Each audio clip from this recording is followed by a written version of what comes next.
Well, again, welcome to another edition of CropLife Retail Week. I'm back with Matthew Grassi again. I'm back. Our friend Eric Svilgoy is on vacation somewhere. You know, he tells me where he goes, and then I forget. So this may be a staycation for all I know. I'm not sure.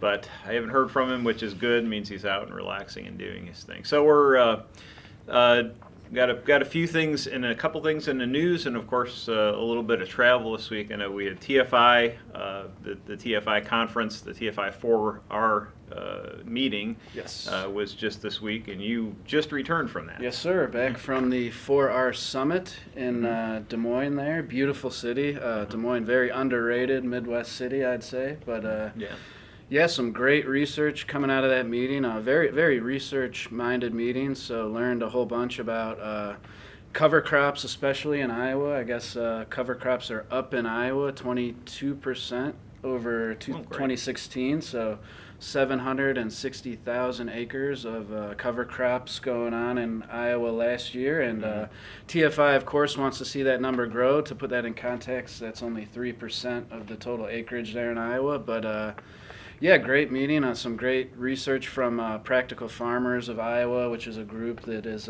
funded by the Checkoff there in Iowa. That they're doing some really interesting stuff on early termination of rye in a continuous corn to get rid of that yield drag that growers hate, and they dread that. So yeah, a lot of good stuff coming out of that meeting. If you're looking for growers to adopt conservation practices, one of the biggest takeaways was to reference or to emphasize soil health over water quality. Gotcha. Okay. Yeah, so. Well, Iowa's really been pretty ahead of the pack when you look at the Iowa Soybean Association and our on-farm trials that they've had for years and years and years, trying to figure out best practices and best ways. You know, it's one of the best growing areas for our row crops in the country as well as the world. So there's a lot of interesting research there, and it's great that TFI is keeping that fire burning. Yeah, we were there summiting while the U.S. North Korea summit was going on. That's right, absolutely. Two summits at once. Well, I like our chances. I like our chances. I do too. Advancing the agenda, so to speak, on fertility and best practices. So, a couple of other things in the news. You know, we did note this week that our friend Jay Vroom's kind of queued up for retirement, and his successor's been chosen. It's Chris Novak, who was formerly with the National Corn Growers Association, a little more grower focused. So it'll be interesting to see him coming into CropLife America and how the place operates. And it's impossible for me to say because Jay Vroom's been there as long as I've been here. Me as well. It's been an institution for a long time. So we're certainly gonna miss his experience. But he spent an appreciable amount of time really formulating a great staff, putting young people in place to kind of take on the roles underneath. So the person who comes in, I think, is pretty well set up to take the organization forward. So we'll look forward to seeing what happens there. And Jay will still be around, right? I think he's doing some stuff for the National FFA, and he's still, I think, going to have some activity. We'll still see Jay. And hopefully we'll get to see him. I'm sure he'll do a farewell tour at the CropLife America meeting in September, although he's turning the reins over, I think, sometime in August. So, change, right? Yeah, change, bittersweet, but I'm sure Jay is going to be happy to find someone else to take over the Beltway responsibilities and carry on with a different chapter in his life.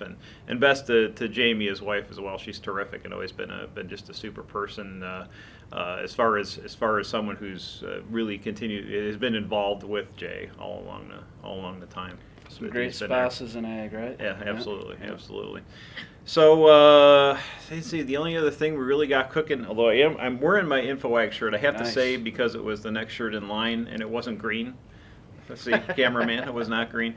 So, but InfoAg is coming up in a month, and in just a couple of weeks, we've got our Accelerator Conference coming up.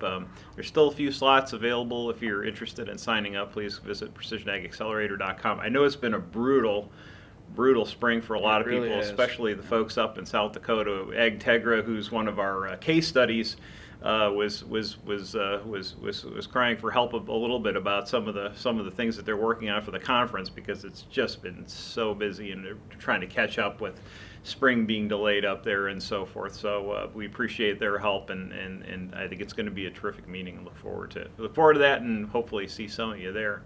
Last thing. Paul. What's that? Well said. I got nothing to add to that. I'll see you guys there as well. Yes, yeah.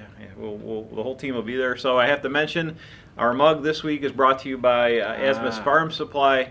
Amy Asmus, Amy is enthusiastic. She great. answers the call when we call and we need opinions. She's right there with us, and she's always involved in the industry. Very much. And so. she sent the mug. So shout out to you, Amy, and Harlan, and the team at Asmus in Rake, Iowa. Thanks for sending it along. And I think that's it. You got anything else? I think that's it. All right. So we will see you again next week. Thanks for joining us for this edition of CropLife Retail Week.